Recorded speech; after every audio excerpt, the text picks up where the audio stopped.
versículo de número 9. Quem encontrou, diga amém agora.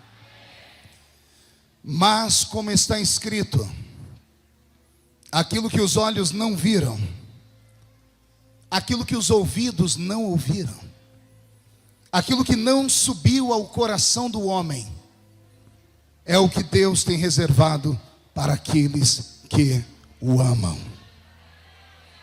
Eu vou ler de novo para ver se essa palavra entra na sua alma. Mas como está escrito, aquilo que os olhos não viram, os ouvidos não ouviram, aquilo que não subiu ao coração do homem, é o que Deus tem reservado para aqueles que o amam. Feche a Bíblia, coloque no banco, na cadeira, e pegue na mão da pessoa mais perfumada do seu lado. Aperte a mão dele ou dela com um carinho, até eles falarem aleluia. Pentecostal que não faz barulho, está com defeito de fabricação, não é? Vamos orar. Pai, nós te exaltamos, nós te glorificamos, e nós entendemos que dentro de alguns minutos, e este santuário ficará pequeno, para o tamanho da glória que o Senhor vai derramar sobre nós.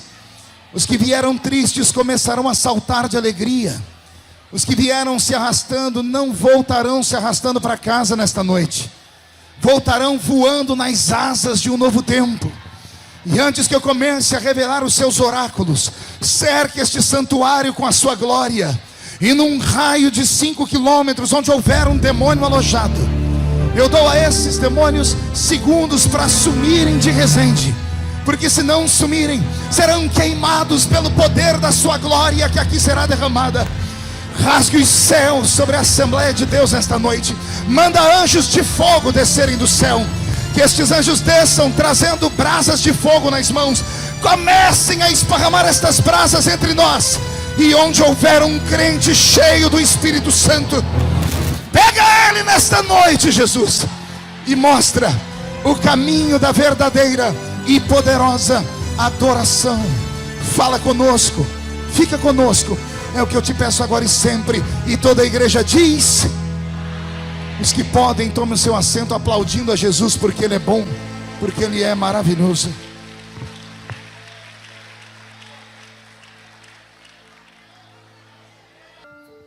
Abrir a Bíblia Sagrada na Epístola de São Paulo aos Coríntios é uma aventura. Quem conhece a Bíblia Sagrada e já estudou, sabe que não há nada mais belo, cativante e emocionante do que as histórias missionárias do apóstolo São Paulo. Eu particularmente tenho um carinho muito grande pelo apóstolo São Paulo, porque me debrucei sobre as suas epístolas, me tornei professor das suas cartas e acabei sendo uma espécie de biógrafo dele. Estou terminando um livro somente sobre a vida de Paulo. Amo a história daquele homem, amo a história de Paulo e explico o motivo. Paulo é aquele acidente de percurso. Paulo é aquele homem que não estava na agenda dos homens. Quando o Filho de Deus caminhou por esse mundo, Jesus de Nazaré, ele montou um colégio apostólico. E ele escolheu 12 alunos especiais. Quantos alunos eu disse? Não ouvi? 12 alunos especiais, 12 intrépidos seres humanos. E depois que os ensinou, depois que os discipulou e os preparou, marcou com eles um encontro após a sua morte e ressurreição, deu a eles talentos e deixou uma palavra de ordem. E ele disse: vocês vão sair daqui, vão receber poder do alto e serão minhas testemunhas em Jerusalém, Samaria, Judeia e os confins da terra. Os discípulos de Cristo, após a sua morte e a sua ressurreição, parece que se reuniram num conclave, pastor Davi, e chegaram à seguinte conclusão: a gente não precisa fazer tudo que o Salvador mandou. Até porque para os judeus só havia 2 grupos de seres humanos: eles e os outros. O judeu sempre foi arrogante na sua essência, porque sabiam que era um povo eleito, escolhido pelo Criador. Então, para o judeu, os demais povos tinham um apelido. O apelido era gentios. Qual o apelido? E esta palavra gentios, no termo de nações, nada a ver tem com educação, com pessoas equilibradas. Esses gentios seria uma semântica de uma palavra horrível, que naquela época era usada com preconceito. Gentil era sinônimo de bárbaros, e bárbaros eram sinônimos de seres humanos que adoravam qualquer tipo de coisa. Eram pagãos que adoravam desde seres angelicais a pedaços de pedra. Então o judeu, como sempre foi adorador de um único Deus, olhava para as outras nações, e para eles as outras nações inexistiam. Então quando Jesus foi ao céu e lá permaneceu, Pedro e João reuniram-se com todo o conselho da igreja e disseram: vamos fazer o que Jesus disse, mas não precisamos levar ao pé da letra. Vamos ser testemunhas onde dá. Dá para ser testemunha em Jerusalém? Dá. Dá para ser testemunha em Samaria? Dá. Dá para ser testemunha na Judéia? Dá. Dá para ser testemunha nos confins da terra? Não, não dá, porque nos confins da terra estão os bárbaros, os pagãos. E Pedro, João e os demais irmãos montaram um evangelho só para judeus. Portanto, se dependêssemos de Pedro e João, não haveria um crente aqui nessa noite. Se dependêssemos dos primeiros pais da igreja, nós do Ocidente jamais teríamos ouvido falar de Cristo. Foi então que Deus teve que criar um subterfúgio. Deus teve que criar uma nova história. E Ele então procura na terra um elemento surpresa. Só que Deus quer fazer algo para marcar o tempo. E ao invés de Ele levantar um homem bonito, alto, Ele pega e levanta um nanico. Um homem de 1,5 metro de altura. Um homem que, segundo a história, tinha uma cabeça gigante, calvo por natureza. Há quem diga que ele era caolho e manco de uma perna. O nome dele, a Bíblia Sagrada na língua portuguesa chamava a princípio de Saulo, depois Paulo. Mas no hebraico não existe, Saul, a palavra no hebraico Saulo não existe, seria Saul o nome dele. Por isso que nos originais primários, ao invés de ser Saulo de Tarso, é Saul de Tarshite. Tarshite era a cidade dele, e Saul era o seu nome. Então aprove a Deus encontrar este homem. Só que este homem era diferente em todos os aspectos. Paulo não era só um nanico de uma cabeça gigante, calvo, caolho, manco de uma perna. Não, Paulo vinha da aristocracia judaica. A família dele era uma família rica. Ele vinha de uma família onde os homens e mulheres tinham uma espécie de sangue azul nas veias. E esse sangue azul, essa habilidade com dinheiro, deu à família de Paulo condições de estudá-lo na Universidade de Jerusalém. Paulo é um dos poucos alunos que teve como reitor o doutor Gamaliel, que a Bíblia Sagrada o cita como uma mente pensante. Então Paulo vai estudar aos pés do doutor Gamaliel e se forma em uma matéria que mais tarde muitos crentes vão confundir. Quando a Bíblia diz que Saulo ou Paulo era doutor da lei, muitos crentes pensam que Paulo era um sacerdote. E ele não era sacerdote, porque os sacerdotes vinham da tribo de Levi e Paulo vinha da tribo de Benjamim, a menor tribo de Israel. Portanto, quando a Bíblia diz que ele era doutor da lei, esta palavra tem que ser levada ao pé da letra. Literalmente, ele era doutor em leis. Ele era um advogado. Paulo era um advogado formado na Universidade Hebraica de Jerusalém, que tinha como reitor o doutor Gamaliel. Então imagine vocês um homem que era letrado, que era inteligente, um homem que tinha duas cidadanias, a judaica e a romana, porque os seus pais eram envolvidos com a política. Um homem que tinha todos os adereços para ser uma pessoa plena e feliz. Todavia, quem conhece a biografia de Paulo vai ver que Paulo era ranzinza. Vai ver que Paulo era bravo, extremamente impaciente. E tudo isso era uma construção do seu caráter, do seu temperamento. Paulo inclusive ensina algumas coisas que quando eu chegar no céu, quero ter um papo reto com ele. E vou falar: vem cá, meu amigo, por que que você deixou escrito que era para eu entender a minha mulher? Ele que ensinou: vós maridos, entendei vossas mulheres. E se ele perguntar o porquê, eu vou dizer assim: você escreveu isso porque você nunca teve uma, ficou solteira a vida inteira. Aí ele, solteirão, disse: vós maridos, entendei vossas mulheres. Eu vou falar para ele: como é que você entende uma criatura que enxerga diferente? Sabia que mulher enxerga diferente? Que me diga os varões aqui da igreja, quando dá a hora de vir para o culto, em 3 minutos o homem está pronto. A senhora começou 3 horas antes e vai ficar mais 3 horas depois se arrumando. Isso quando ela desce feliz. E quando ela não desce, começa os gritos no quarto: não tem nada para colocar hoje, não tem roupa, estou sem roupa. O marido, coitado, diz assim: roubaram o guarda-roupa da minha mulher. Ele chega no quarto e fala: não tem nada, filha. Aí quando ele chega, o susto, está aquele apocalipse no quarto. Tem roupa em cima da cama, roupa no chão, roupa no guarda-roupa, roupa pendurada em cima da esteira de fazer ginástica. Tem roupa para tudo quanto é canto, mas a criatura não enxerga nada. Ela está dizendo, não tem nada para vestir hoje. Como é que você vai entender uma criatura dessa? Desculpe o desabafo. Eu moro numa casa com 5 mulheres. A minha esposa, as minhas 3 filhas e a minha sogra. E ainda tem a minha cachorrinha Pietra. E ainda tem as 2 meninas que trabalham lá. E de vez em quando a minha mãe vai passear na minha casa. Pense num tumulto. Todo o banheiro da minha casa tem uma plaquinha: favor fazer xixi sentado.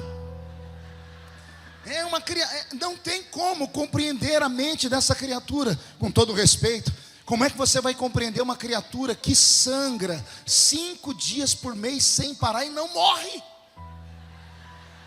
Vou falar com Paulo. Você deu ensinamentos que você não podia ter dado, mas isso é uma outra história para um outro dia. Pense num homem que tinha crises por dentro. Uma das principais crises que ele tinha era com a sua própria aparência. Pergunte por quê? Ele era calvo por natureza. E calvície é problema, pastor? Para ele era. Porque ele escreveu na palavra que ele era o maior de todos os fariseus do seu tempo. E todo fariseu tinha um sonho.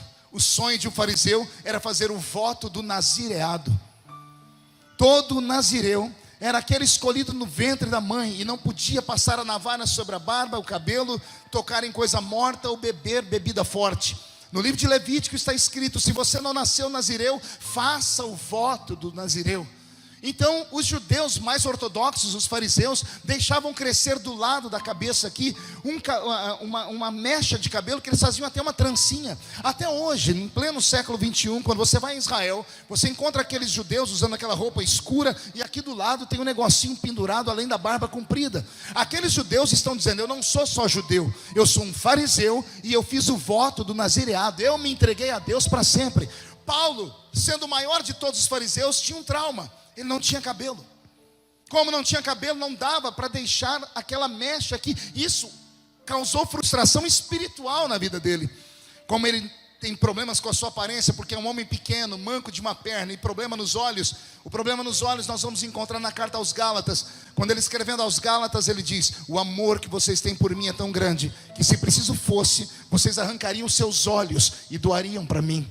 O problema na perna, há quem diga que foi na queda lá no caminho de Damasco, quando ele se encontrou com a glória de Deus, ficou adoecido. A glória de Deus parece que ela tem um poder estranho sobre a carcaça humana. Todos os homens e mulheres da Bíblia que se encontraram com Deus adoeceram. Por isso mesmo que a Bíblia diz que quem vê Deus morre. Pode ver que todo homem, toda mulher de muita oração são extremamente doentes. Já perceberam isso? A Igreja Católica ensina isso. Todas as pessoas que são extremamente ungidas, que eles chamam os santos, eles carregam chagas, eles chamam de vicissitudes. E um dia eu estava fazendo um estudo sobre isso, cheguei à seguinte conclusão: a glória de Deus não foi feita para esse mundo material, mas quando a glória dele visita a matéria não suporta. Por isso que quando a glória de Deus entrou no santuário em que Salomão inaugurava, os sacerdotes não conseguiram ficar de pé. Talvez seja por isso que de vez em quando o Senhor acaba derrubando uns crentes na igreja, porque Deus entra no nosso meio e começa a bailar, e a sua glória extravasa. E o meu sonho nessa noite é que todos sejam possuídos pela glória do eterno Deus de Israel. Posso ouvir um glória a Deus por essa palavra? Então esse Paulo de Tarso, esse homem que vai se converter, e a conversão dele é violenta, ele está no caminho de Damasco. Está amparado por um séquito de guardas pretorianos, os guardas romanos. Ele tem cartas na mão com liberdade para matar crentes. A tradição diz que ele matou uma pequena igreja inteira. Ele matou homens, mulheres e crianças. Não precisou matar mais, foi apenas um assassinato, ou um assassinato em uma cidade. E a notícia esparramou entre os crentes que sobreviveram. Os crentes iam se mudando das cidades e vilarejos e diziam: um anticristo nasceu no nosso tempo. Quando Paulo chegava em certa cidade, a igreja já estava falida. E a fama dele foi crescendo mais do que a sua própria raiva. Ele pegou toda a ira, todo o trauma interior, o problema com a sua aparência, o problema de ser um homem solteiro, o problema de não ser realizado intelectualmente para a sua religião, e verteu isso como ódio em cima daquela religiãozinha nova que nascia, cujo nome era O Caminho. Qual o nome da religião, igreja? Você sabia que antes de sermos cristãos, os nossos velhos pais eram chamados de seguidores do caminho? antes de sermos cristãos. A palavra cristianismo aparece no 3º século depois da morte e ressurreição do Senhor. Então olha que interessante, ele é enviado para matar essa seita que nasce, e ele tem êxito. Por onde ele passa, as igrejas estão fechadas. Um belo dia ele está andando no caminho da estrada de Damasco. Eu imagino uns soldados pretorianos usando os seus elmos, os seus capacetes, as suas espadas, e dizendo: você é o cara. Antes de você chegar nas cidades, as igrejas estão fechadas. E aquilo enchendo o coração dele de júbilo, de alegria. Até que lá em cima no céu, alguém assentado à direita de Deus Pai está olhando para a terra e começa a se mexer no trono. O que acontece em Atos capítulo 9 deveria ser matéria de teologia em faculdades. Quem conhece a Bíblia Sagrada sabe que a Trindade Divina poucas vezes esteve unida aqui na terra. O Velho Testamento inteiro pertence a Deus Pai. O Novo Testamento, no início, pertence a Deus Filho. E depois que Deus Filho vai ao céu, é Deus Espírito Santo que permanece na terra. Raramente, Deus Pai, Deus Filho e Deus Espírito Santo estão juntos na terra. Em alguns momentos, como na criação, como na Torre de Babel, como no batismo de Jesus, nós temos a manifestação dos 3 entes da Trindade Divina. Fora isso, cada um deles tem um tempo. Velho Testamento, Deus Pai sobe e vem Deus Filho. Deus Filho inicia o trabalho, morre, ressuscita, vai ao céu, desce Deus Espírito Santo. Quem entendeu isso, diga amém. Agora imagine que em Atos 9, quem está governando a terra é Deus Espírito Santo. Quem governa a terra? Se é Deus Espírito Santo, cumpra a Ele cuidar da igreja, proteger a igreja e dar vida à igreja, sim ou não? A pergunta que eu faço é: se no Novo Testamento quem cuida da igreja é Deus e Espírito Santo, o que é que Jesus veio fazer na terra em Atos capítulo 9? Por que é que ele desceu do céu em Atos capítulo 9? Só há uma explicação, e a explicação é essa: Jesus está do céu olhando para a terra, e ele vê que tem um homem, não são 10 nem 100, é um homem com 3 soldadinhos de chumbo, 4 pessoas, não são 40, nem 400, são 4 homens que estão fechando todas as igrejas. E a igreja não é uma entidade comum, a igreja é a noiva de Cristo. O Senhor está olhando no céu, está olhando para a terra dizendo: ninguém vai parar esse homem. Cadê Pedro com a espada? Cadê João? Só na primeira pregação de Pedro a igreja teve 3.000 membros, na segunda foram mais 5.000 membros, em 2 cultos ele tinha quase 10.000 crentes, e 10.000 crentes não tem coragem de parar um nanico de 1,5 metro. Jesus se enfureceu, levantou no trono e disse: Pai, se não tem macho para defender a minha igreja, eu mesmo desço para defendê-la, porque esta é a minha igreja, e as portas do inferno não prevalecerão contra ela. Existem coisas em Atos capítulo 9 que dariam 3 horas de pregação, essa é uma delas. Por que é que os olhos de Paulo se derretem? Por que é que somente os olhos se derretem? Por que é que os soldados que estão com ele saem correndo? Saem correndo porque eles também viram um brilho, eles escutaram um trovão. A pergunta que fica, Felipe, é: por que Paulo também não saiu correndo? Os soldados deram conta de correr, por que só Paulo permaneceu? A conclusão que eu chego é essa, você pode discordar de mim, mas Jesus não foi ali para converter ele. Jesus não foi ali para deixar ele cego. Jesus desceu ali para matar aquele cara. O Senhor desceu ali para fulminar aquele homem que estava tocando na sua noiva. Só que esse homem havia estudado o Velho Testamento, era um homem letrado, era um homem que conhecia Deus, e ele sabia que não adianta correr, porque ninguém foge de Deus. O salmista disse: se a minha alma estiver no inferno, ou a minha cama estiver no alto da montanha, lá o Senhor está. Não dá para fugir dos olhos dele.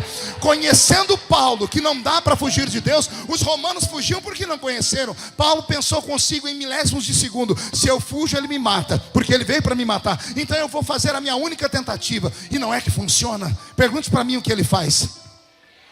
Ao invés de ele correr, ele cai de joelhos. Eu amo pregar para crente inteligente. Ao invés de correr, ele cai de joelhos. E quando ele cai de joelhos, a fúria de Deus é retruncada. O Senhor Jesus, que estava derretendo os olhos dele, ia derreter ele inteiro, segura a sua glória e respira fundo. E o Senhor entende o que é misericórdia. Um homem de pé não pode fazer a mão de Deus voltar atrás, mas um homem e uma mulher ajoelhados podem fazer a ira de Deus voltar atrás. A humilhação faz esse milagre. Agora Jesus olha para aquele homem que está ajoelhado e ele pensa comigo: o que eu faço agora? Ele ajoelhou, está pedindo perdão. A vontade é matar ele, mas como Deus é tremendo, Jesus abre a boca e diz assim: olha, rapaz, você merece a morte, mas como você bloqueou a morte, eu vou te dar uma coisa pior do que a morte. Você vai se converter, e você vai ver o que é sofrer de verdade. Vai ter dias que você vai ansiar pela morte. Tanto é que houve vezes que ele escreveu: o viver para mim é Cristo e o morrer está ganho. Era ele falando: Deus, pode me levar que eu já não estou aguentando mais. O Senhor disse: vai sofrer até o fim. Vai passar pelo navio, por 3 vezes vai naufragar, vão te jogar de cima da muralha, sua cabeça vai inchar, vai passar fome, vai passar frio, vai passar necessidade, uma cobra vai morder a sua mão, você vai ficar dias no mar atracado com um pedaço de madeira, vai sofrer tudo que tem direito. Eu não te mato, mas você vai ver quão duro é recalcitrar contra os meus aguilhões. E Jesus faz aquilo que eu acho que nem o maior técnico em marketing teria pensado. Jesus pega o apóstolo Paulo e transforma ele no maior garoto propaganda do evangelho. É algo impossível. Imagine quando o doutor Roberto Marinho era vivo, e o doutor Brizola também. Imagine o doutor Roberto Marinho fazendo assim: vou contratar Leonel Brizola para ser garoto propaganda da Rede Globo. Quem conhece, quem é mais velho como eu aqui, sabe que os dois eram igual Deus e o diabo, não combinavam. Quer acabar com a Globo era colocar o Brizola lá. Imagine o Pelé fazendo propaganda de cigarro, o Neymar fazendo propaganda de cachaça. São coisas que não batem. Um esportista, quem lida com o esporte não destrói o corpo. Seria mais ou menos isso. Imagine Deus pegar um matador de crente e transformar ele num ganhador de crentes. Então recebe esta palavra, irmã. Não desista do seu marido. Não desista daquele pau d'água, aquele cachaceiro. Vai dando tempo. Quando Jesus fisgar ele, vai ter dia que a senhora vai falar assim: para de orar, homem, deixa eu dormir. E ele vai dizer: mas você não orou por mim a vida inteira? Agora eu quero Deus. Deus vai salvar a sua casa. Quem crê nisso, diga: eu creio. Então o Senhor pega esse homem e o salva. Agora que ele está cego, o Senhor toma ele pela mão e leva ele à cidade de um homem chamado Simão Curtidor. Na casa de Simão Curtidor, ele fica por ali 3 dias em jejum, enquanto Deus está sentindo o perfume, a sinceridade do arrependimento dele. O arrependimento foi tão profundo que Deus se levantou do céu e olhou pela província para saber onde tinha um profeta. Interessante a chamada de Paulo, porque o Senhor Jesus não falou com o pastor da igreja de Jerusalém para separar Paulo. Ele levantou um profeta. Profeta não consagra ninguém ao ministério, pelo menos não no Novo Testamento. Quem consagra é o santo ministério, são pastores. Isso aqui fica para você pensar. Ao invés de Deus ir lá no quarto de Pedro ou de João, o Senhor foi na casa de um profeta, na casa de Ananias. E quando Ananias despertou com a voz divina, o Senhor disse: levanta, anota o endereço. Rua chamada direita, a casa de Simão Curtidor. Tem um homem lá que eu quero usar. Leva o chifre de azeite, você vai ungir ele para o ministério. Ananias já deve ter ficado preocupado: eu vou ungir sem a presença de Pedro, Senhor?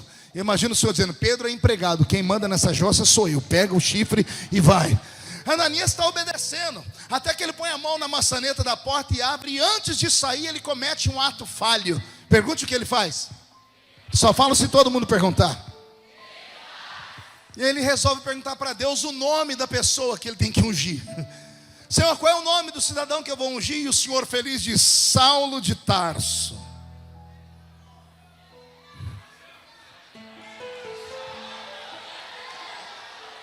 Eu imagino Ananias abrindo a porta, olhando para fora para ver se ninguém escutou aquela heresia, fechando a porta, colocando o chifre de azeite do lado, a pastinha do ministério do outro, a carteirinha de membro do outro, dizendo: Senhor, calma aí, vamos conversar aqui.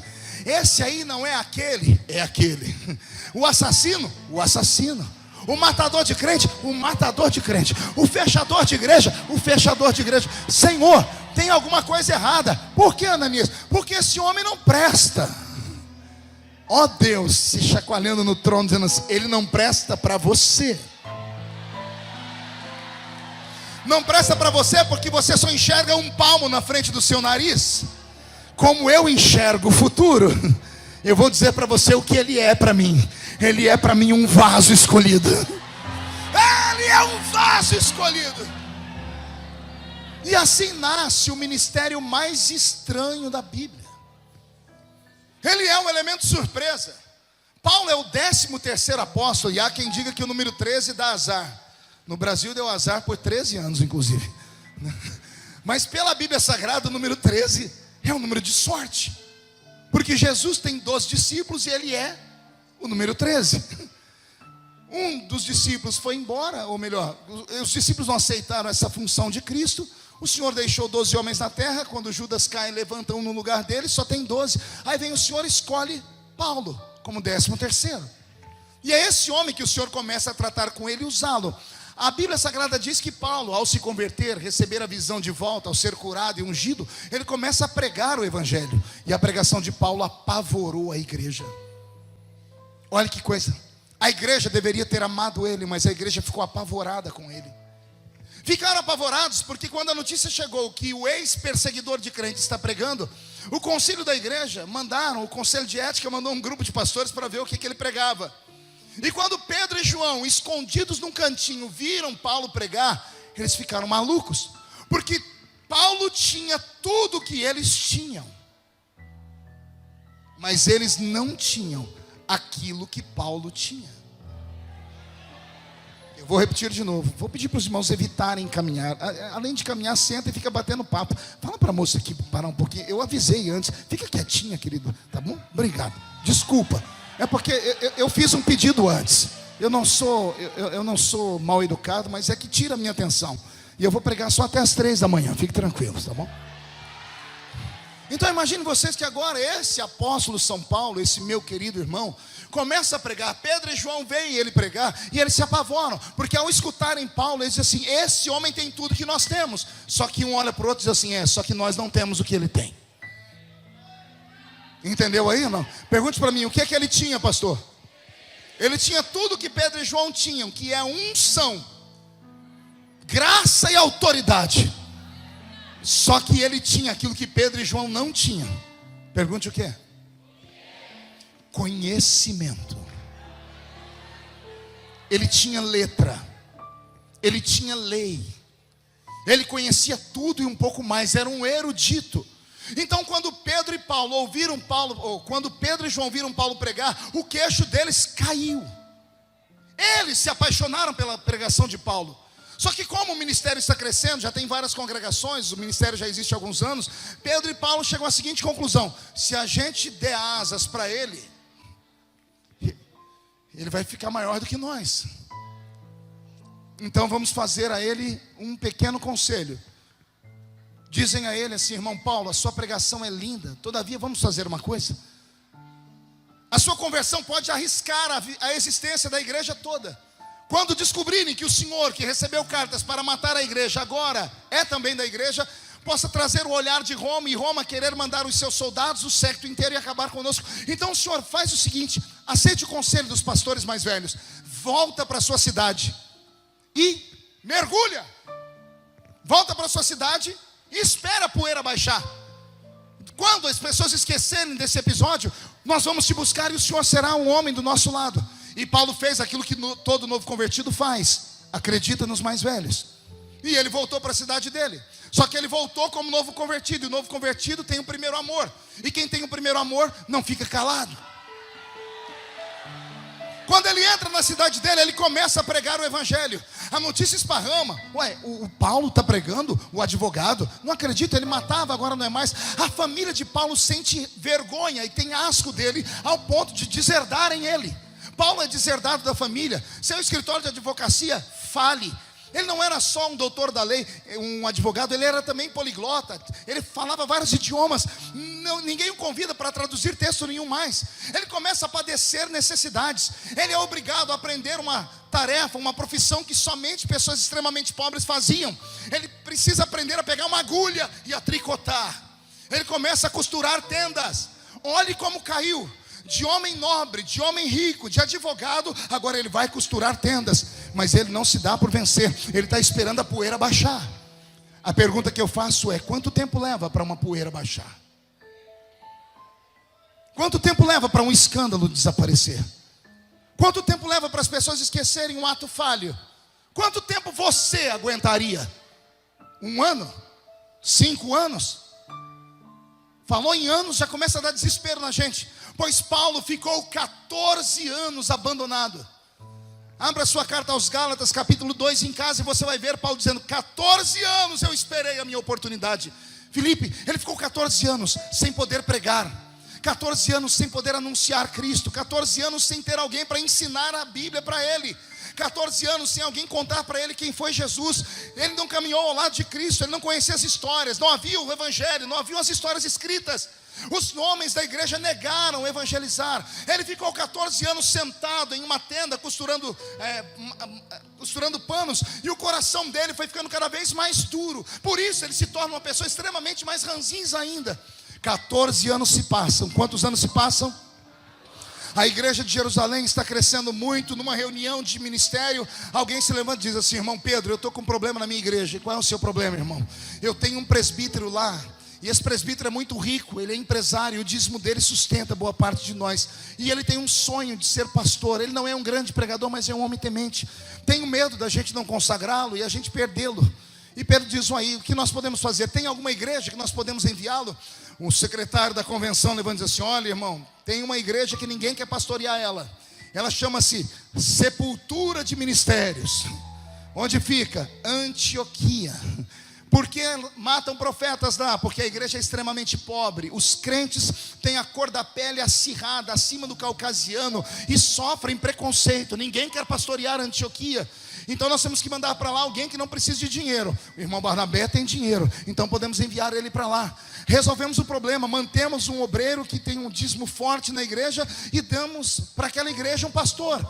Foram falar para Barnabé. Barnabé é extremamente crente, diz: eu aceito o convite, mas eu quero confirmação de Deus. Fazem reuniões em oração, e um dia estão orando, e não é que o Espírito Santo resolve descer na reunião? E ele toma um profeta e diz assim: apartai para mim Barnabé. Quando falam Barnabé, o coração do velho explode. Só que o Espírito Santo arruma um problema para a igreja. Pergunte por quê? O Espírito Santo diz outro nome: apartai para mim Barnabé e Paulo, para a obra que eu os tenho chamado. Pergunte para mim, por que o problema, pastor?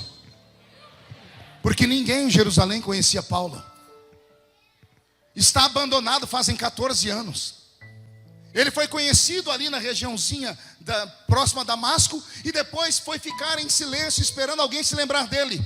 Quando o Espírito Santo fala o nome de Paulo, dá um tumulto na igreja. A igreja é obrigada a reunir os irmãos. Barnabé é curioso, diz: quem é esse Paulo? Não há nenhum Paulo aqui entre nós. E começam a buscar as histórias, começam a ir nos irmãos mais velhos, até que alguém diz assim: olha, houve uma história de um dia, um tal Saulo de Tarso, no caminho de Damasco, se converteu. Parece que Deus mudou o nome dele para Paulo. Ele era da cidade de Tarsis. A história vem à tona. Barnabé monta no seu carrinho, senta em cima do seu jumentinho e vai lá para a cidade de Tarsis. Ao chegar em Tarsis, ele só tem o nome Saulo de Tarso. Começa a perguntar, e as pessoas dizem: olha, houve um Saulo de Tarso, mas não é mais Saulo, o nome dele agora é Paulo. É um eremita, é um ranzinza que fica dentro daquela tenda ali. Olha, cuidado com ele, que é perigoso ele, o senhor chegar lá, ele mordeu o senhor. Barnabé estaciona o seu carrinho, o seu burrinho na porta do comércio de Paulo. Quando entra lá dentro, a história diz que Paulo nem olhava as pessoas nos olhos. Ele, costurando a tenda, ficava e dizia: deixa a tenda aí, vai custar tanto, e busque dia tal. Era assim, ele não tinha mais conversa com ninguém.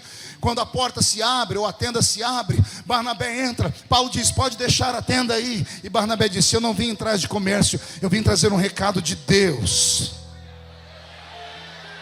O velho Paulo levanta os olhos para ouvir, e Barnabé abre a boca e diz: irmão Paulo, estávamos em oração, quando Deus me disse que era para sair para o campo missionário. Só que ele disse que era para eu levar comigo um homem chamado Paulo. Lá ninguém te conhecia, tive que buscar nas histórias antigas, e alguém se lembrou de ti, e eu vim convidá-lo. Eu imagino o coração de Paulo saindo pela boca, e ele dizendo para si mesmo: os homens me esqueceram, mas o meu Deus não me esqueceu não. Homens me esquecem, mas Deus não me esquece. A história diz que Paulo levanta, desmonta a tenda, e lá do lado de fora ele tinha uma caminhonete, porque todo baixinho gosta de carro alto. Então ele chegou na caminhonete dele, era um dromedário, um camelo. Jogou a tenda em cima do camelo e deu um grito: irmão Barnabé, vambora. Vambora, porque eu estou atrasado. Faz 14 anos que eu estou no óleo. Eu quero tirar todo esse atraso, arrebanhando o maior número de almas possíveis. Eu quero mostrar ao diabo que quando Deus chama, não tem homem na terra, não tem homem, não tem anjo no céu e não tem demônio no inferno que paralise a chamada dele. Eu não sei se você está compreendendo o que Deus está falando conosco. O Senhor não te trouxe neste culto apenas para ver um pregador. O Senhor te trouxe aqui para te dizer: podem todos te esquecer.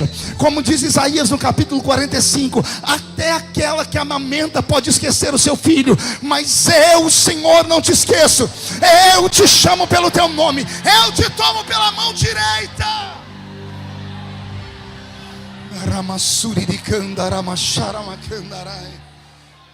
Barnabé chega em Antioquia, e o que eu passo a falar agora é por revelação, e eu espero que ninguém se escandalize.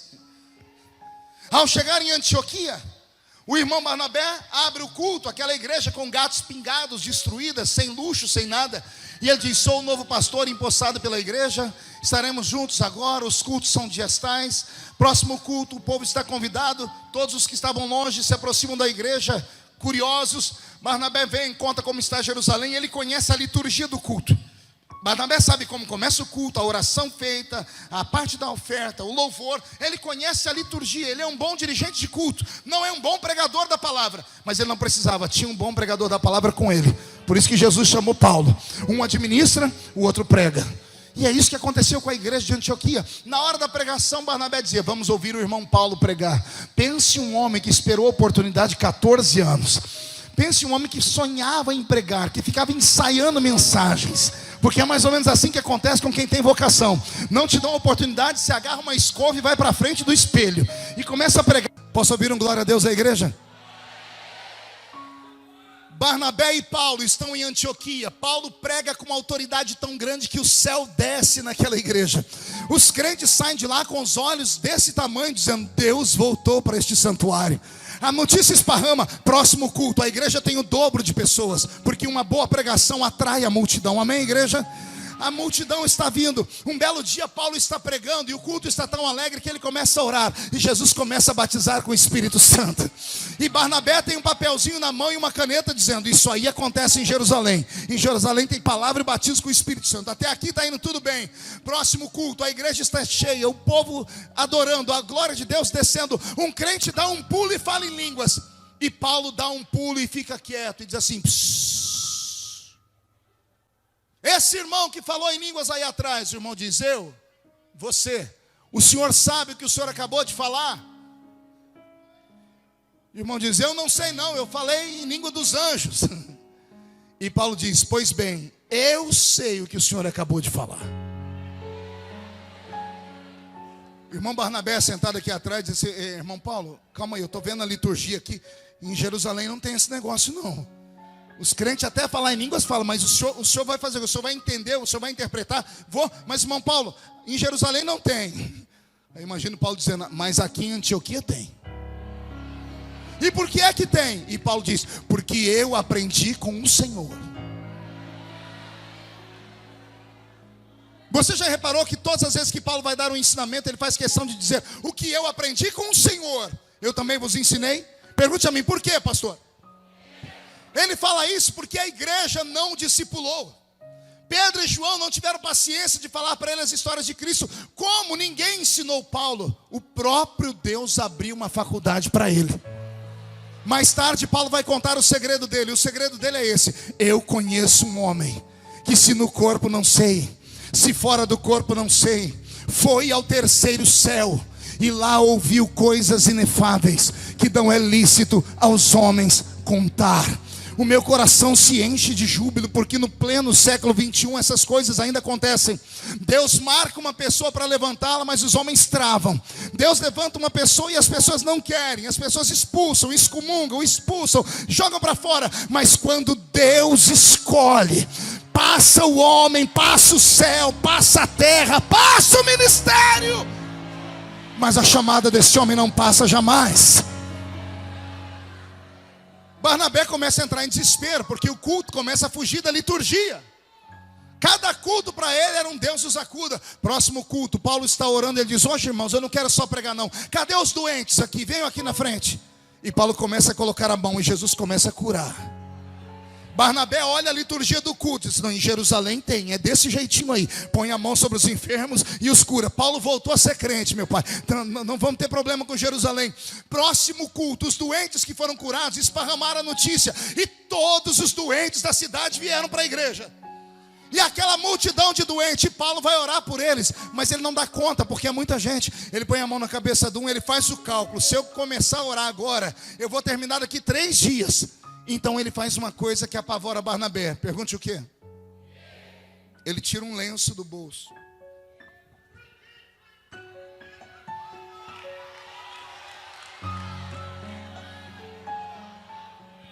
Eu não sei se ele usou o suor. Eu sei que ele falou assim, ô irmão, pega por favor esse lenço, põe na cabeça daquele doente ali para mim. E o irmão colocou, quando colocou na cabeça do doente, o doente deu um salto curado. Só que o que estava do lado, além de ser curado, foi liberto de demônios, caiu possesso. Olhe para mim, além de ter curas, os demônios começaram a se manifestar. Barnabé se apavora e diz, irmão Paulo, em Jerusalém não tem esse negócio não. A cura é só com a imposição de mãos. E Paulo diz, lá não tem, mas em Antioquia tem. Porque eu aprendi com o Senhor o que eu também vos ensinei. Na galeria dos dons do Espírito Santo, o único dom que aparece no plural é o dom de curar, já viu? Não existe dom de curar, existe dons de curar os enfermos. Por que está no plural? Porque uns curam colocando a mão, outros curam colocando um pano, outros curam levando um copo de água.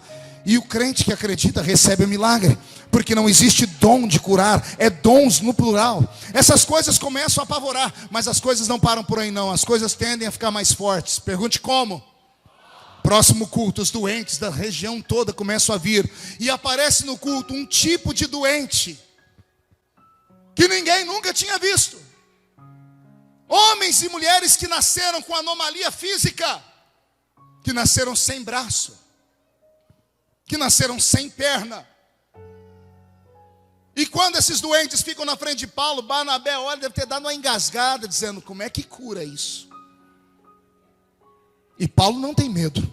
Paulo pula para frente e vai orar pelos doentes. E ele vai lá onde não tem braço e põe a mão dele. O Deus que fez do nada todas as coisas, faça crescer o braço. A tradição diz que braços começaram a crescer instantaneamente, pernas começaram a crescer. Barnabé está quase tendo um infarto. Barnabé está dizendo, irmão Paulo, isso não tem em Jerusalém, mas em Antioquia tem. Por quê? Porque eu recebi do Senhor. E como é que é o nome disso aí? Isso aí é cura. E Barnabé diz não. E Paulo diz não, isso não é cura. Isso é um outro dom. Isso é o dom de operação de maravilhas. Eu estou com meu corpo arrepiado aqui. O Senhor está dizendo ao nosso coração que Ele não mudou. Que Ele é o mesmo de ontem, hoje, vai ser eternamente. Possa ser que eu tenha aqui no nosso meio alguns homens e mulheres que já não acreditam em mais nada, e que não vem a hora de eu acabar de pregar para ir embora para casa. Não se levantaram ainda porque viu que eu sou meio bravo e acabam chamando a atenção de cima do púlpito. Mas olha, ainda tem pessoas aqui dentro que enquanto eu prego, os olhos estão brilhando. A boca está em andamento. Existem mãos erguidas para o céu. O diabo está correndo risco nesta noite.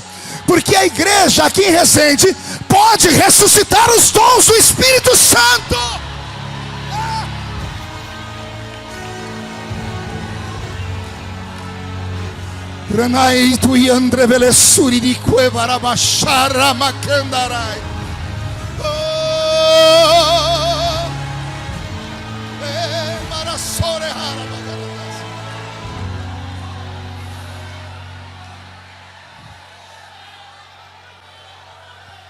Após a explosão da igreja de Antioquia, Paulo passa a liderar a caravana.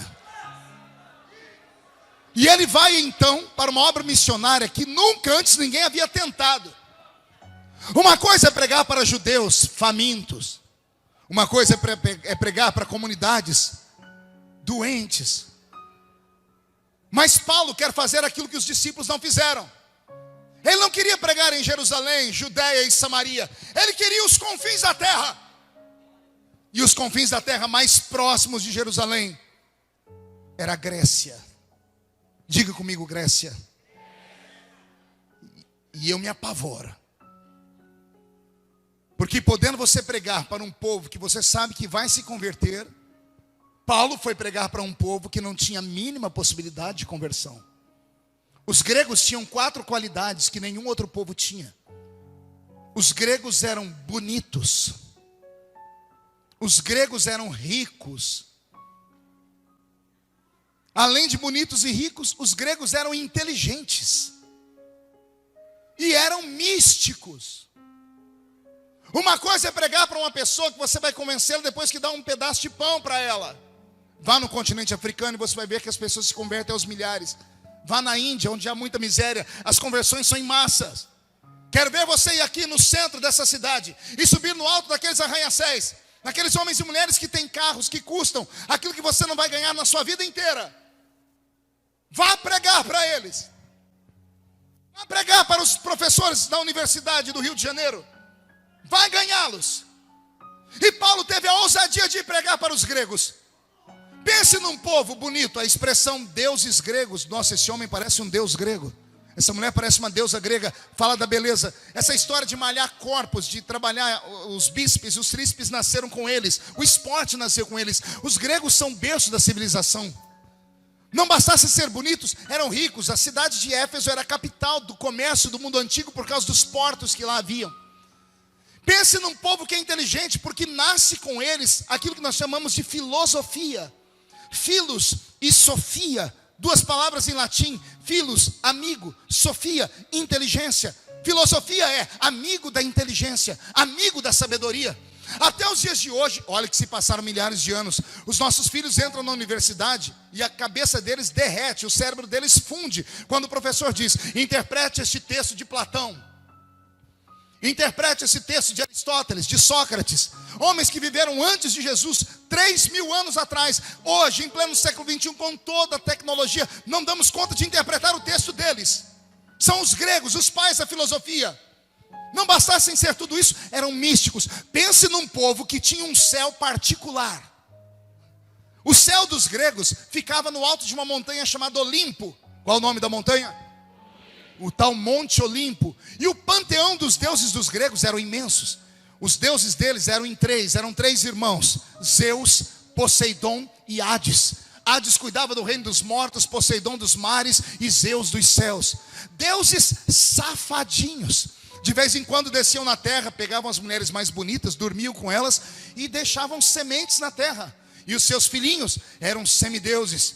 Lembra, seu filho foi assistir há pouco tempo atrás a Mulher Maravilha? A Mulher Maravilha é a deusa Diana, né? Filha de Artemis. É uma das filhas de Zeus. Hércules, Teseu, Perseu, Hera e todo o panteão dos deuses gregos. Pense num povo que tinham deuses bonitos, extravagantes e que faziam prodígios e milagres. Paulo, quando entrou em Atenas, na capital do intelecto do mundo antigo, que está na Grécia, capital da Grécia, ele entrou pelo centro e começou a ver um monte de altares, de deuses e sacrifícios. Qualquer crente normal tinha fugido dali. Pois Paulo vai vendo 1, vai vendo 2, 3, a alma dele vai se revoltando. Daqui a pouco ele chega no fim dos sacrifícios e encontra um altar que tem sacrifício, mas não tem imagem. E ele lê uma placa, a placa está escrita assim: ao Deus desconhecido. Ele vai para o Areópago, onde os homens inteligentes, os filósofos, os amigos da sabedoria se reuniam. E para chamar a atenção deles, ele não fala de Yeshua, ele não fala de Yahvé, ele não fala de Abraão. Ele começa a falar sobre o poema dos estoicos. Ele começa a versejar o poema dos epicureus. E quando ele começa a versejar, os homens param. Esse homem é inteligente. Começam a dissertar com eles. E ele diz assim, depois que ganha a atenção deles, o Areópago está assim, ele diz: ó atenienses, passando por vossa cidade, vi o tamanho da vossa fé. Sua fé é tão grande que vocês deram a todos os deuses possíveis sacrifícios, e o medo de deixar algum deus insatisfeito fez vocês fazerem um altar a um deus desconhecido. Viram a minha inteligência? Eu não sou normal, eu sou um sacerdote do Deus desconhecido.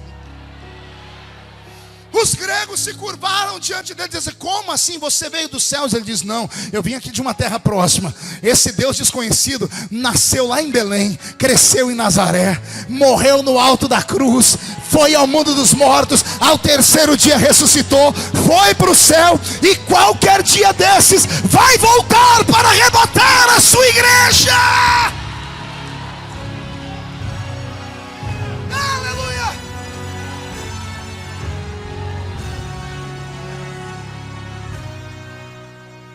Paulo entra para pregar para homens e mulheres inteligentes, e ele planta na cidade de Corinto. Qual o nome da cidade? A terceira maior cidade da Grécia. Respire fundo. Quando Paulo prega a igreja de Corinto, eu fico imaginando o que é que ele pregava, porque os gregos têm todas as qualidades que eu disse, deputada. Como é que se convence um grego? Mais tarde ele vai escrever a carta aos Coríntios dizendo assim: o princípio da igreja de vocês não é sabedoria humana. Quando eu fui ter convosco, nada do que eu vos falei em sublimidade de palavras de sabedoria humana, mas tudo que eu vos falei foi em revelação e em demonstração de Espírito e poder de Deus. Não, você não entendeu, eu vou repetir. Paulo disse: o alicerce da igreja de Corinto não é cultura humana, é revelação, é demonstração de poder e glória de Deus. Por gentileza, não se escandalize. O sonho de qualquer pastor pentecostal era pastorear a igreja de Corinto. Pergunte por quê? Pense numa igreja que, para você cultuar, lá na porta tinha um diácono com uma senha. Quer entrar no culto? Pega uma senha. Todo crente de Corinto tinha uma senha. Pergunte para quê? Na senha tinha um número, para você saber que hora que você podia profetizar. Não entendeu, né? Vou desenhar. Imagine uma igreja onde todo mundo é profeta. E Paulo tem dificuldade no culto. Ele diz: gente, todo mundo pode profetizar, mas calma, um espera o outro profetizar. Irmão, pode falar em línguas, mas pelo amor de Deus, interpreta a língua que ele está. Paulo ficava o culto inteiro perdido. Era tanta glória na igreja que ele tinha que segurar. Calma, irmão, calma. Você pode profetizar, calma, que Deus está falando aqui também. Não, Deus está falando aqui também. Você não entendeu ainda? Eu vou desenhar Corinto para você. Mude a música, Robson. Não estamos mais em Resende, estamos em Corinto agora. Olhe de canto de olho para esse irmão da esquerda. É de canto de olho, bocó. Não é para virar o pescoço não, senão ele vê. Canto de olho para a esquerda.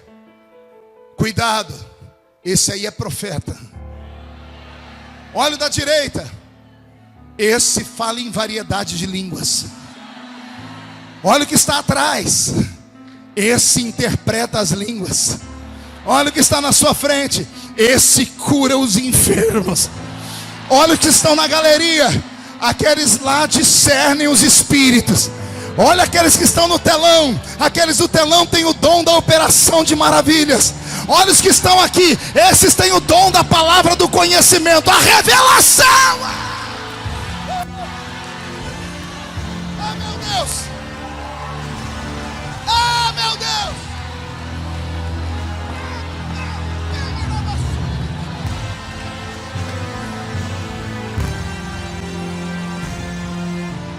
Pastor Davi, o senhor permite eu dar um puxãozinho de orelha na igreja? Olha para o seu irmão e diga: vai doer um pouquinho só. Eu queria entender esta geração. Esta geração de homens e mulheres bonitos, perfumados, inteligentes, que congregam em igrejas como essa, bonitas, cartão postal, que tenham instrumentos dos melhores do mundo. Eu queria entender por que esses crentes que vêm nesta igreja passam o culto inteiro me olhando com esse olho seco, parecendo olho de sapo que morreu no dia de enchente.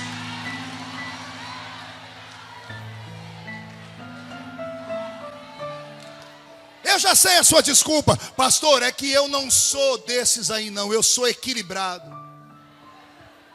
Eu sou um crente maduro. Vá mentir para as pulgas, seu bocó. Você enferrujou com o tempo. Isso aqui não é uma igreja comum, isso aqui é a Assembleia de Deus.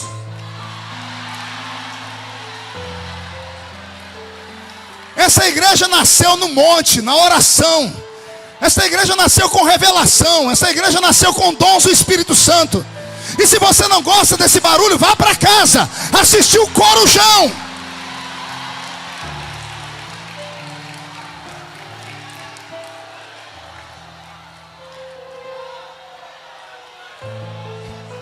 Ei, você acha mesmo que eu grito assim porque eu quero? Você acha que eu sou um ator de palco? Você acha que eu também não tenho equilíbrio? Você acha que quando alguém me mostra uma fita, um DVD, eu pulando, gritando, fazendo esses negócios que eu também não fico com vergonha? Eu fico com vergonha, pastor. E alguém pergunta para mim, o senhor fica com vergonha, por que o senhor faz? É boa pergunta. Eu não grito porque eu quero. Eu grito porque aqui dentro mora alguém. Aqui dentro mora o Espírito Santo. E é o Espírito Santo que diz: manda glória, adora, manda glória para cima que a glória cai.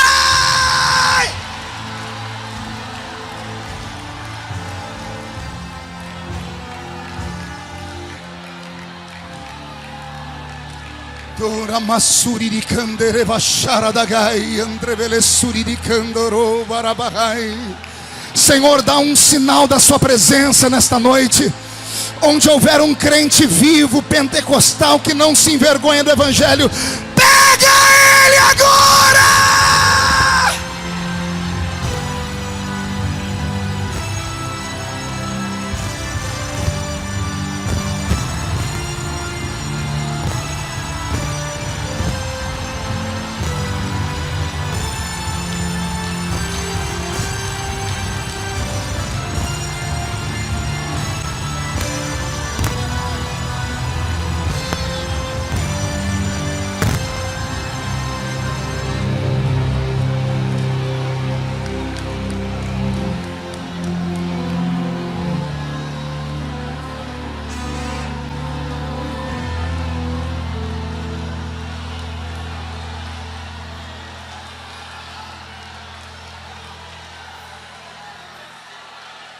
Esta é a igreja do arrebatamento. É esta igreja que pode transformar o estado do Rio de Janeiro. Nossas reuniões ultimamente estão muito formais. Nossas reuniões estão parecendo com reuniões do Rotary Club, do Lions Club. Nossas reuniões precisam de vida. Você não pode vir a esta igreja como se estivesse vindo a um cinema. Você não pode vir à igreja como se estivesse indo a um teatro assistir uma peça. Igreja é um quartel-general. Você veio aqui, soldado, porque você passou no campo de batalha. Veio aqui para ser curado, para receber armamento pesado. Você veio aqui para sair lá fora e agarrar o diabo pelo chifre.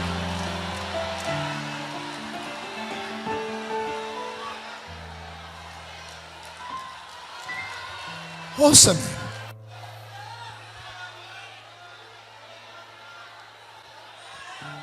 A igreja de Corinto é esta igreja que eu falei para vocês. Agora eu vou começar a pregar. Eu terminei a introdução da mensagem, agora eu vou começar a pregar.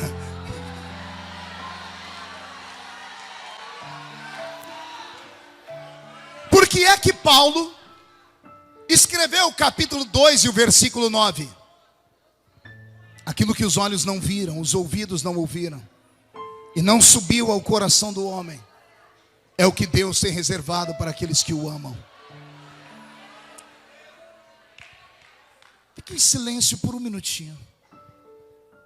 Paulo está em viagem, pastor Davi. Um dia ele está dentro de um navio.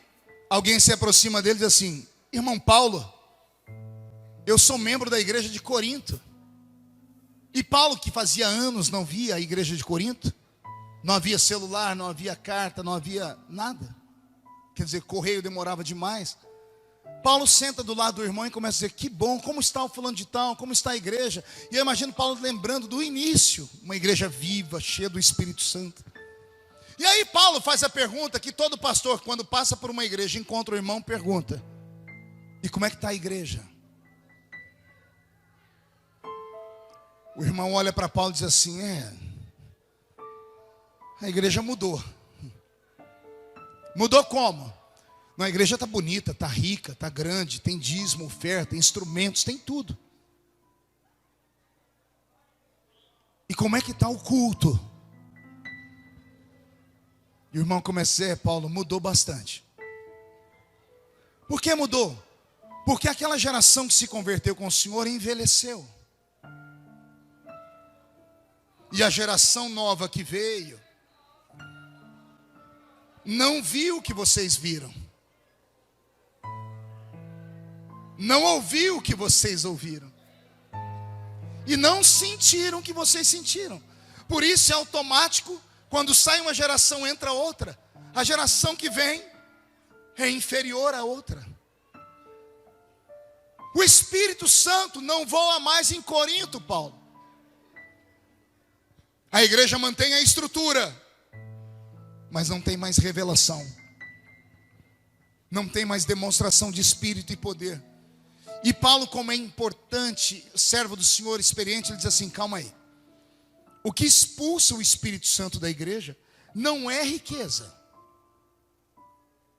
O que expulsa o Espírito Santo da igreja não é o povo ser mais inteligente, bonito. O que expulsa o Espírito Santo é pecado. Como é que está o nível de santidade da igreja? O crente engasga. E ele conta uma coisa para Paulo, que Paulo vai para o camarim dele no quarto, dobra o joelho dentro daquele navio, pega uma caneta, um nanquim, pena, e chorando começa a escrever a carta aos Coríntios. No capítulo 5, Paulo diz assim: estou sabendo que há entre vós uma espécie de pecado, que nem entre os ímpios existe. Um filho dormiu com a mulher do seu pai. Você está me ouvindo? Olha o que Paulo está dizendo. Aí em Corinto existe todo tipo de pecado: incesto, adultério, fornicação. Mas tem um pecado que nem o ímpio faz, que nem aquele que não serve a Deus faz. Não tem nome o pecado. Incesto é quando o filho dorme com a mãe. Agora, quando o filho dorme com a mulher do pai, porque o pai é viúvo ou divorciado, foi trabalhar, o filho foi e dormiu com a mulher do pai dele. Paulo fica com tanta ira que ele faz isso uma única vez. Na segunda carta ele pede perdão, mas na primeira ele diz: eu quero que esse homem seja entregue na mão de Satanás. Imagina você congregar numa igreja e o pastor parar o culto e falar: fulano de tal, fulana de tal, vamos orar para o diabo carregar eles. Paulo está tão desnorteado porque o Espírito Santo sumiu de uma igreja que nasceu no fogo. Qualquer semelhança com a vida real não é mera coincidência. O Espírito Santo, quando desce na terra, o símbolo dele, 2, é uma pombinha. Não foi uma pombinha que desceu sobre Jesus? Não é uma pombinha que não é solta da arca por 3 vezes? Símbolos do Espírito Santo. Ora, se o Espírito Santo é Deus, não seria melhor ele descer em cima de Jesus em forma de uma águia? Vai no consultório dos pastores ou no gabinete, você vai encontrar sempre a imagem de uma águia. Não tem uma imagem de uma pombinha.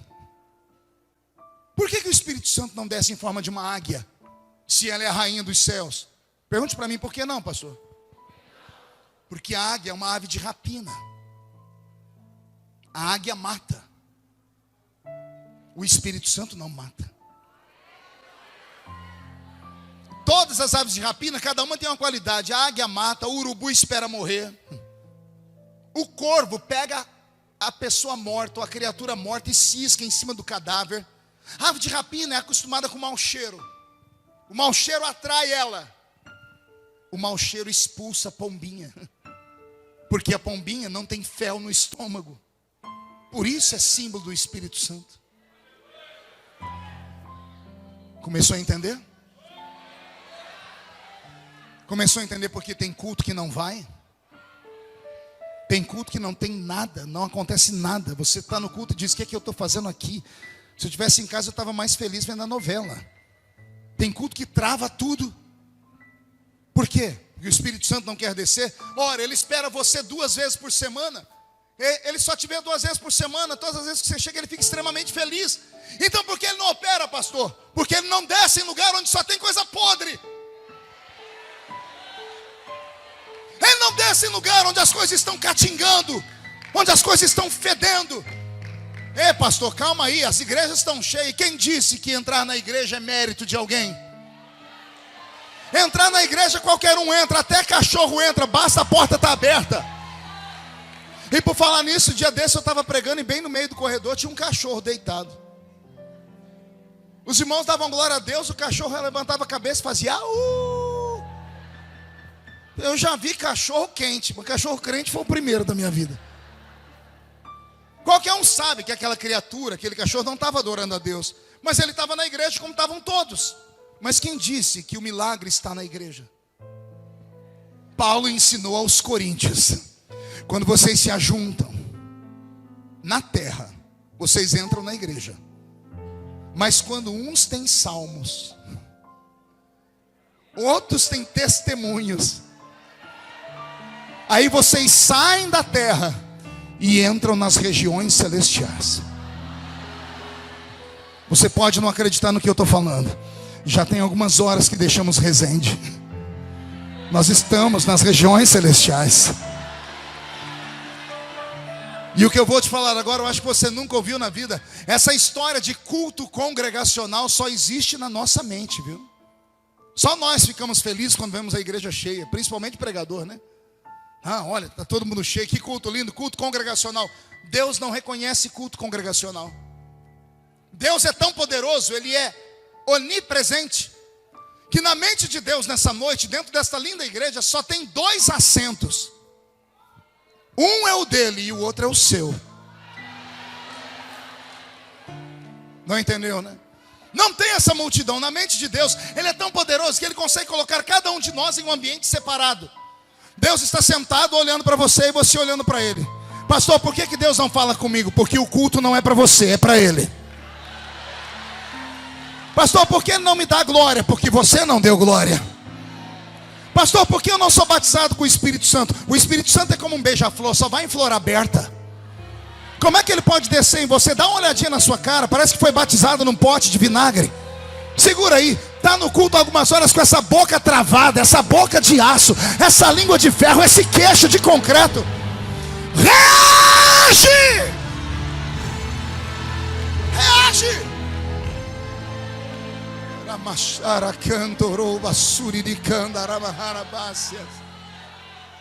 Podem me chamar de desequilibrado, podem me chamar de santarrão, de louco, mas eu conheço a Bíblia.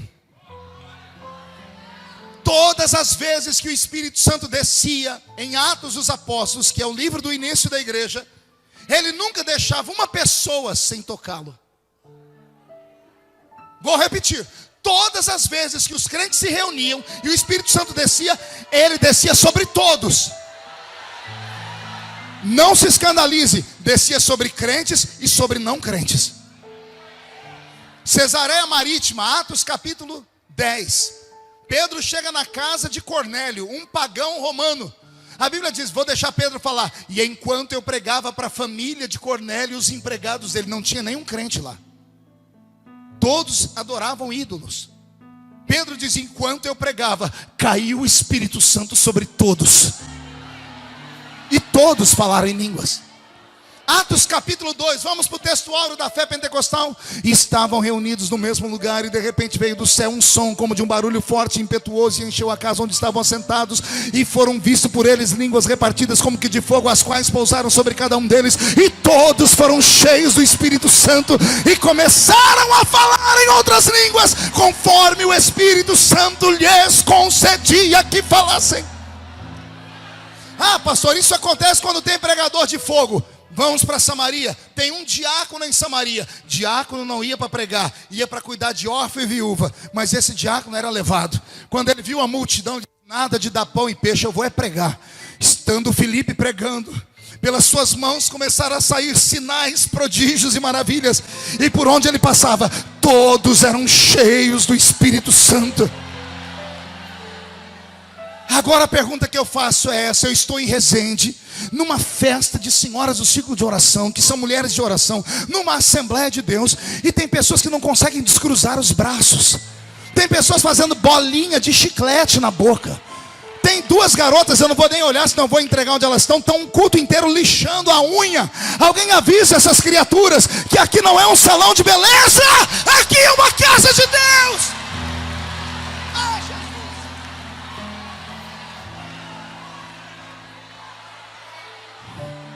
Paulo, quando viu as coisas degringolarem, Paulo, quando viu a igreja se perder, Paulo, quando viu a igreja que nasceu no fogo se esfriar, mandou um recado para elas. Deus gosta de todo mundo aí, mas tem um grupo que Ele ama. Pergunte, que grupo, pastor? Aqueles que os olhos não viram, que os ouvidos não ouviram, e que ainda não subiu ao coração deles. Paulo está dizendo, tem um remanescente em Corinto, e é esse remanescente que vai expulsar o diabo, e o fogo vai pegar de novo. Eu profetizo um avivamento no estado do Rio de Janeiro, que começa nessa noite aqui em Resende. Eu profetizo que por onde você passar, a glória do Senhor vai passar com você. Profetizo a falência do império das trevas. Eu profetizo que se cruzar o seu caminho, Zé Pilintra, Zé Pilantra, Chucaveira, Tranca-Rua, Preto Velho, vão sair da frente, porque Resende será chamada de capital do avivamento. Você crê, pega, recebe.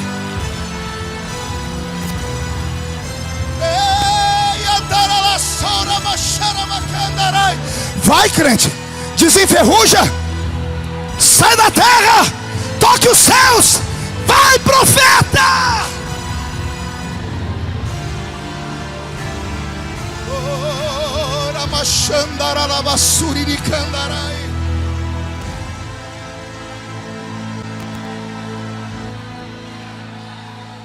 Segura um minutinho, olhe para mim. Vou dar um ensinamento, que é um ensinamento alto. Vem comigo. Quando Deus criou a raça humana, Deus deu à raça humana 5 presentes. Todo ser humano que não nasce com anomalia física tem esses 5 presentes. Esses 5 presentes a ciência chama de sentidos. Diga comigo, sentidos. São eles: visão, audição, olfato, paladar e tato. Consegue repetir comigo?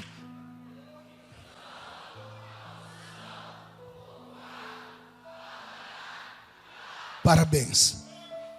Por que é que Deus deu esses sentidos ao homem? Pergunte para mim, para quê, pastor? Para que o ser humano percebesse o mundo físico ao seu redor. São os 5 sentidos que nós temos que faz o mundo físico ser real. Com a minha visão eu enxergo a beleza da sua roupa. Com o meu ouvido eu ouço o som dos instrumentos. Com o meu tato eu sinto a densidade das coisas. Com o meu paladar eu sinto o gosto das coisas. E é graças ao meu olfato que quando eu abracei o pastor Davi, eu descobri que ele não usa mais perfume do Avon. Que Jesus o libertou do almíscar, que eu já usei aquela desgraça. É o perfume que o anticristo vai usar na grande tribulação, nos desviados que ficam na terra. A senhora não ri não, porque ó a revelação chegando. Como é que é o nome? Seiva de alfazema. Leite de rosa. Jesus nos libertou disso. É graças ao olfato que eu percebo os perfumes. Amém? Então repita comigo: os 5 sentidos fazem o mundo físico ser real para mim. Agora olhe para mim. Isso Deus deu para os homens e mulheres naturais. Nessa noite eu não estou pregando para gente natural. Eu não estou pregando para os naturais. Eu estou pregando para os espirituais. E o que eu passo a falar agora é desconforto aos ouvidos evangélicos, mas eu quero que você se apegue, porque é hora de tomarmos de volta o que nos pertence. Palavras místicas, e não se assuste, palavra mística são palavras que não são humanas, como sensitivo, como metafísico, como etéreo, eterno, invisível. Essas palavras não pertencem ao dicionário do diabo, pertencem ao nosso. Foi Deus quem criou esses poderes. O problema é que todas as vezes que o avivamento vem, pastor Davi, ele traz tudo isso. Só que muitas pessoas e alguns líderes não têm habilidade de lidar com os talentos, porque todo avivamento gera excessos. Mas são excessos que podem ser contornados com equilíbrio, carinho e paciência. Só que alguns dos nossos velhos pais não tiveram carinho nem paciência. Com medo de perder o controle, preferiram apagar o espírito. Por que é que não há mais profecias na igreja? Há quanto tempo você não ouve uma interpretação de línguas? Quantos anos faz que você não vê uma irmã pedir a palavra porque ela teve um sonho? Eu venho de cultos onde as pessoas eram arrebatadas, e a gente ficava dentro da igreja até 1, 2 da manhã esperando a pessoa voltar só para ouvir o que ela viu. Será que só eu vi isso? Quem já viu isso? A pergunta que eu faço: Deus mudou? Não. Então o que está acontecendo? O sobre-humano deveria ser um presente para nós, mas nós abrimos mão. Como abrimos mão, o diabo pegou para ele. Um dia desse eu estava ouvindo um bispo da Igreja Universal pregar, o chefão deles lá, Macedo. Ele botou no blog dele 2 cultos, um culto pentecostal e um terreiro de macumba. E ele começou a rir, ele disse: olha a igreja dos crentes, escuta aí, o povo falando em línguas. Ele diz: agora escuta aqui no terreiro de macumba, o povo falando em línguas. Olha aqui na igreja dos crentes pentecostais, o povo dançando no espírito. Olha na igreja, olha na macumba, todo mundo dançando também. Ele começou a falar assim: gente, é tudo igual. Me deu uma raiva, porque o culto que ele colocou era eu que estava pregando. Me deu uma raiva. Aí eu fiz um vídeo só para ele. Fui numa igreja lá em Brasília, na Assembleia de Deus de Madureira, do Gama, do pastor Egmar. Fizemos um culto lá, só tinha gente importante, senador, deputado, 4º membro da Trindade, estava tudo lá. E eu preguei uma mensagem daquela de arrancar tatu da toca e sabiá do toco. E no meio da pregação eu falei assim: gente, a minha Bíblia diz lá no livro do Gênesis que Moisés jogou a vara dele no chão e ela virou uma. Aí os magos do Egito jogaram as varas deles no chão e virou. E eu fiz essa pergunta: qual a diferença? Aí eu falei: eu sei a diferença. E a igreja perguntou: qual? Eu disse: a diferença é que a cobra de Moisés veio e engoliu as outras.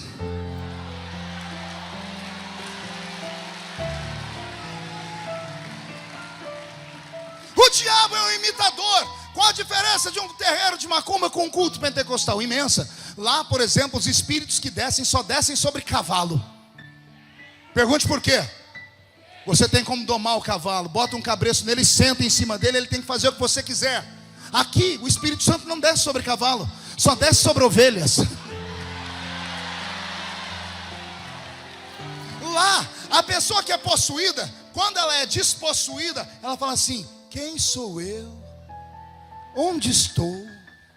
O que eu fiz? Porque a pessoa não sabe o que fez. Porque o espírito maligno, ele domina a mente da pessoa. Ele não dá espaço para o ser humano. O Espírito Santo não, ele é um cavalheiro. Ele é um gentleman. Ele chega perto de você e diz assim: eu posso entrar? Eu posso te dar línguas? Não, não quero. Então ele não te dá. Você quer ser profeta? Você determina. Você quer ser profeta espalhafatoso, aqueles que parece que recebem o espírito do Bruce Lee? Não, eu quero ser um profeta mais equilibrado. Ele vem e te dá do jeito que você quer. O problema é que ninguém quer mais nada. Se você soubesse como Deus quer te usar. Eu olho daqui e não vejo homens e mulheres. Eu vejo brasas de fogo. Eu vejo homens e mulheres que quando saírem daqui nesta noite serão atacados nessa madrugada por sonhos proféticos. Nossos filhos vão voltar a desejar a obra missionária. Nossos obreiros terão paixão pela Bíblia em busca da revelação. Eu profetizo um despertamento. Recebe, recebe. E se você não fala línguas há muito tempo, seja renovado. Pastor, eu nunca falei. Então seja batizado agora. Aleluia. Agora deixa-me dar o checkmate.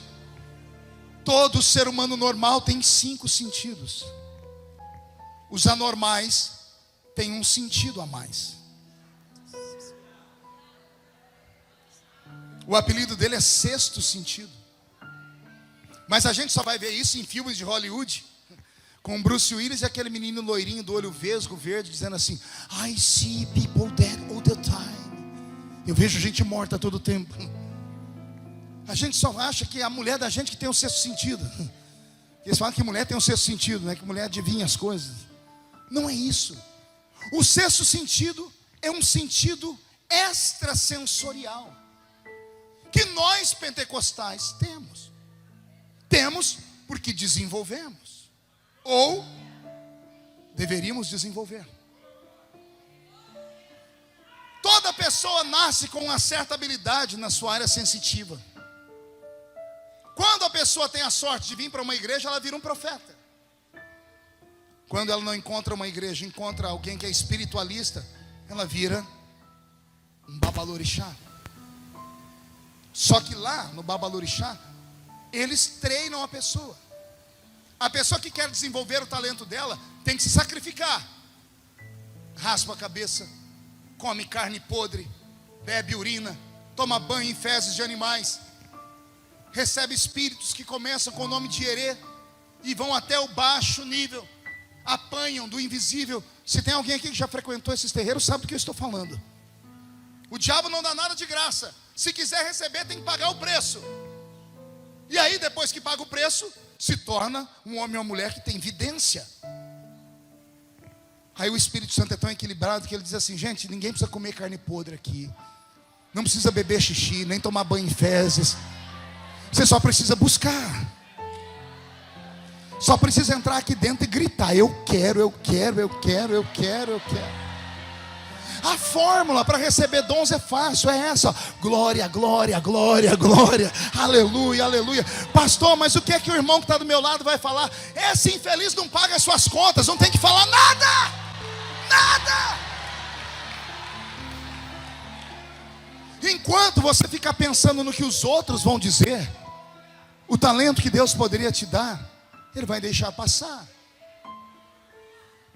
Eu quero encerrar dizendo à minha igreja, a Igreja Assembleia de Deus, que Deus quer devolver o que nós perdemos. E não existe um congresso melhor do que o congresso de mulheres de oração, porque são os joelhos de vocês e o grito de vocês que traz Deus para baixo. Dia desse eu estava na minha casa, reuni minha família na minha cama, minha esposa, as crianças. Filho não cresce, né? Eu tenho uma criança de 22 anos, uma de 16 e uma de 15.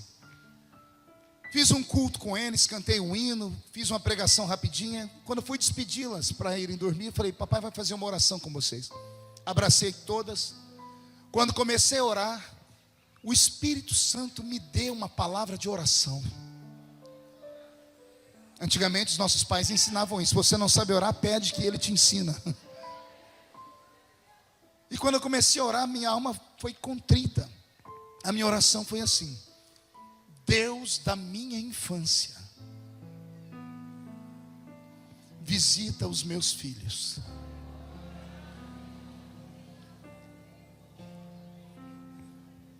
Deus dos cultos do salãozinho,